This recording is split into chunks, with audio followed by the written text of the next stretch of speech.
Anda telah mengunduh podcast yang dipaparkan oleh Pendeta Dr. Erastus Sabdono ini dari truth.id/voice. Selamat mendengarkan podcast ini.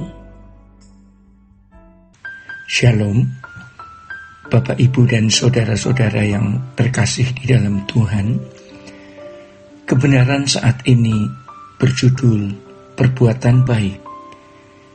Saudara-saudara, di dalam Injil Matius 22, ketika Tuhan Yesus mengemukakan hukum yang terutama atau hukum kasih agar kita mengasihi Tuhan Allah kita dengan segenap hati, segenap jiwa, dan segenap akal budi, dan mengasihi sesama kita seperti diri kita sendiri. Lalu Tuhan mengucapkan kalimat, pada kedua hukum inilah tergantung seluruh hukum Taurat dan kitab para nabi. Saudara-saudara, orang yang tidak mengasihi Allah dengan segenap hati, segenap jiwa, segenap akal budi, tidak akan dapat mengalami dan memiliki keselamatan. Memang, bukan karena perbuatan baik kita selamat, sebab perbuatan baik menurut standar Allah tidak akan dapat dilakukan oleh manusia. Dan Allah juga tidak akan menuntut apa yang tidak dapat dilakukan manusia dengan kekuatannya sendiri. Saudara-saudara, perbuatan baik menurut standar Allah adalah kesempurnaan seperti Bapa. Yesus pernah mengucapkan kalimat di dalam Lukas 18 ayatnya yang ke-18. Tidak ada yang baik selain Allah. Kata baik yang dimaksud oleh Yesus adalah kebaikan menurut standar Allah.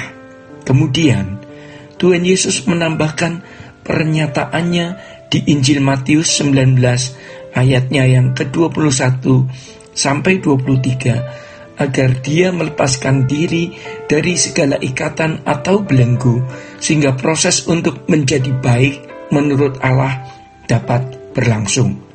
Dengan kalimat lain, ia harus mengasihi Allah dengan segenap hati, jiwa, akal budi, dan kekuatan. Bagaimana proses manusia, dalam hal ini umat pilihan, untuk bisa mencapai kebaikan menurut standar Allah itu? Perbuatan baik menurut standar Allah hanya dapat terjadi kalau terwujud di dalam kehidupan manusia, jika ia telah ditebus oleh darah Yesus, kemudian dibenarkan di hadapan Allah atau dianggap benar walaupun belum benar. Kemudian Tuhan memberikan meterai Roh Kudus, dan Roh Kudus menuntun orang itu kepada segala kebenaran. Artinya, Roh Kudus yang akan menolong seseorang mengerti Injil, sebab Injil itu yang menyelamatkan, seperti yang diungkapkan di dalam Roma 1 ayat 16-17. Selanjutnya, saudara-saudara, Allah bekerja dalam segala hal untuk mendatangkan kebaikan guna serupa dengan Yesus. Hal itu bisa terjadi hanya kepada orang-orang yang mengasihi Allah, seperti yang dituturkan oleh Roma 8 ayat 28. Hanya dengan mengasihi Allah secara benar, seseorang dapat merespon keselamatan yang dikerjakan Roh Kudus dalam hidupnya. Roh Kudus tidak bisa menggarap orang yang setengah-setengah. Umat pilihan pada mulanya hanya dituntut untuk mengasihi Allah dengan segenap hati, akal budi, dan kekuatan. Walaupun berkeadaan belum sesuai dengan rancangan Allah semula, masih rusak, masih berkodrat dosa, belum memiliki kemuliaan Allah, tetapi bisa mengasihi Allah.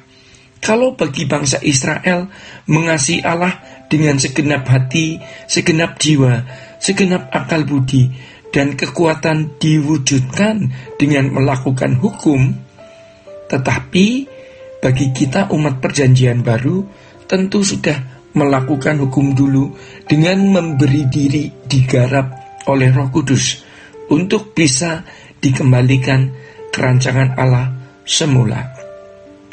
Maka dari itu saudara-saudara, sehebat apapun seseorang, kalau ia tidak menemukan kemuliaan Allah yang hilang, ia pasti menyesal. Lukas 14 ayatnya yang ke-33 mengatakan, demikian pulalah tiap-tiap orang di antara kamu yang tidak melepaskan dirinya dari segala miliknya tidak dapat jadi muridku. Artinya, tidak bisa menerima penggarapan Tuhan. Tuhan Yesus pun tidak mendadak jadi sempurna, ya. Dia belajar taat agar mencapai kesempurnaan. Tuhan Yesus bergumul, ya. Maka Tuhan tahu bagaimana mengosongkan diri, ya. Filipi 2 ayat 5-7.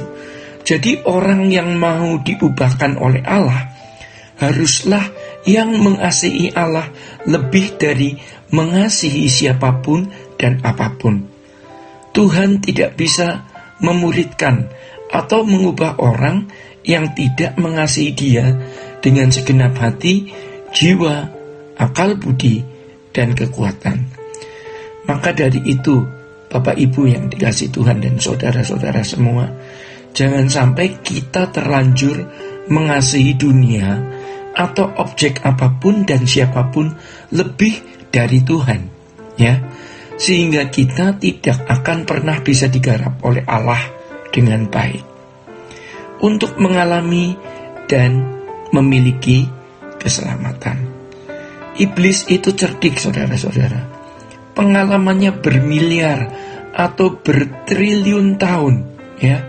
Iblis mengupayakan orang-orang Kristen yang mestinya menjadi umat pilihan ini untuk menunda bertobat dan mengambil keputusan untuk mengasihi Tuhan, sehingga mereka bisa terkunci dalam belenggu atau ikatan, dan mereka tidak akan mampu mengasihi Tuhan dengan segenap hati, segenap jiwa, segenap akal budi, dan segenap kekuatan.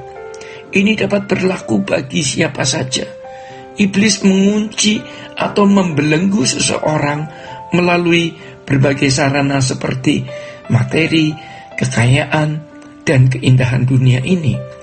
Iblis juga dapat mengunci seseorang karena kebiasaan melakukan perbuatan-perbuatan yang melukai hati Tuhan, serta perbuatan-perbuatan yang merugikan dan menyakiti sesama. Bapak, Ibu, dan saudara-saudara yang terkasih di dalam Tuhan, hanya dengan hati yang mengasihi Tuhan, dengan segenap hati, jiwa, dan akal budi, maka seseorang bisa mengimbangi kasih Allah yang tiada batas dan bisa berinteraksi dengan Allah. Allah tidak mungkin berinteraksi dengan orang yang tidak serius mengasihi Dia. Kita seharusnya berani mengatakan, aku mengasihi Engkau Tuhan. Aku belum sempurna, tapi aku bisa mengambil keputusan mengasihi Tuhan. Aku mengambil keputusan untuk tidak mencintai dunia. Aku mengambil keputusan mengubah selera hidupku. Saudara-saudara, pada kesempatan ini kita mau bertobat, ya. Jangan menyia-nyiakan kesempatan yang ada. Bapak, Ibu, dan saudara-saudara, demikian kebenaran saat ini. Tuhan Yesus memberkati. Sola Gracia.